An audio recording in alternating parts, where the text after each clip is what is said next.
Meron nang nakapagpabagsak kay Steven Adams si Mason Plumlee ng Sun. Siya din yung player na mas inuna pang tulungan ni Aquaman dati para makaiwas sa injury kesa easy basket. Isa sa pinakakalmadong player si Steven Adams. Pero base nga sa mga fans, tapos na ang pagiging legend ni Steven Adams dahil meron nang tumalo sa kanya at meron nang nakapagpabagsak.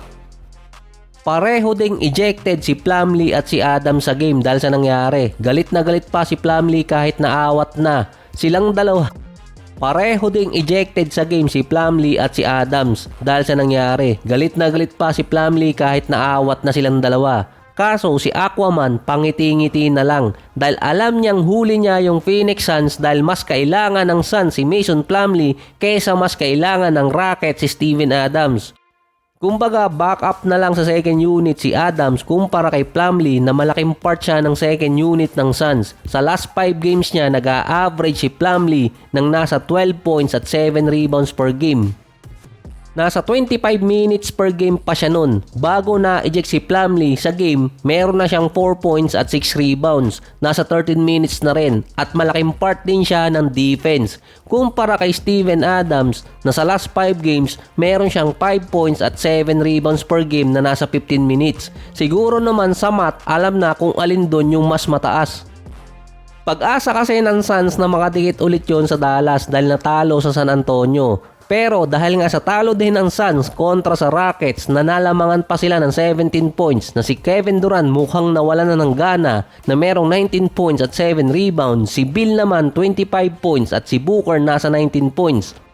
3 games behind pa rin yung Suns kontra sa Dallas na nasa number 10 spot. Yung Suns kasi ang magiging decider kung pababalikin ba ng Dallas sina Anthony Davis at Dereck Lively para sa play-in. Hindi na rin kasi naman naaabot sa top 6 ang Dallas at kahit makalusot sila sa play-ins, hindi rin naman sila tatagal.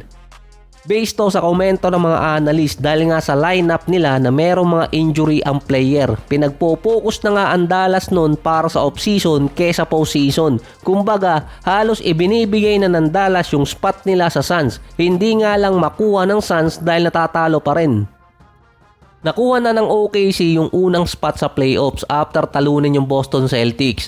Ayaw din magpatalo ni Anthony Edwards at ng Minnesota na ngayon ay 6-game winning streak na matapos nilang talunin ang Denver Nuggets. 3-0 ang Minnesota kontra Nuggets sa regular season series. Dalawang star player na yung tinatalo nitong si Anthony Edwards ngayong season, si Jokic at itong si Kevin Durant. Nasa 29 points, 4 rebounds at 6 assists si Edwards. Nasa 25 points naman itong si Randle. Pero ang nag-step up talagang player doon sa Minnesota mula sa 12 points per game ngayong season naging 17 points, 6 rebounds, 4 assists, 1.8 steals, 59% sa field at 41% sa 3-point area ay si Jaden McDaniels. Ito yung kasagsagan ng kanilang 6-game winning streak.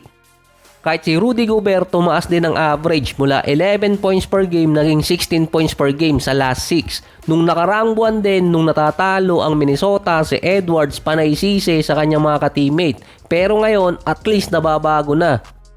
Ito yung standing sa West. Number 6 ang Minnesota kung pagbabasihan yung numbers of games. Silang dalawa ng Golden State ang nag-aagawan sa pwesto pero sumisilip yung Clippers dahil 1 game away na lang sila sa Warriors at Minnesota. Wala na nga si Kawhi dahil namamaga yung tuhod ulit, lagot na naman dahil dito nagsimula last season kaya nawala din siya na matagal, bumabalik yung injury.